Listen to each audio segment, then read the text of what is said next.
যায় না, কারণ তারা বিজ্ঞান সৃষ্টি করে মোবাইল ফোন নিয়ে ব্যস্ত থাকে। সম্মানিত প্রতিপক্ষ দল, আপনাদের কাছে আমার একটা প্রশ্ন রইল, আপনার বিজ্ঞান কি পারবে এই বাচ্চাদেরকে আবার খেলা মাঠে ফিরিয়ে আনতে?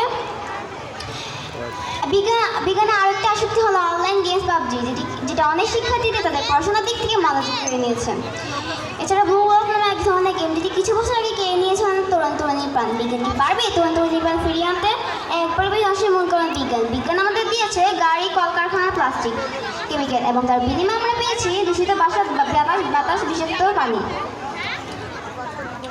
জলবায়ু পরিবর্তনের ভয়াবহ। আজ পৃথিবীর প্রতিটি কোণায় প্রকৃতি কাঁদছে বিজ্ঞানের নির্ভর উন্নয়নের অভিশাপে। আপনাদের কাছে আমার একটি প্রশ্ন রইল, কিভাবে বিজ্ঞান আমাদের পৃথিবীকে এই ধ্বংসের থেকে রক্ষা করবে? বিদ্যুৎ ধ্বংসের প্রযুক্তি বিজ্ঞান তৈরি করেছে, পারমাণবিক বোমা, ড্রোন, রাসায়নিক অস্ত্র, গাছের বোমা বর্ষা, সবই বিজ্ঞানের ভয়ঙ্কর অবদান। মানবতা আজ বিজ্ঞানের হাতে বন্দী।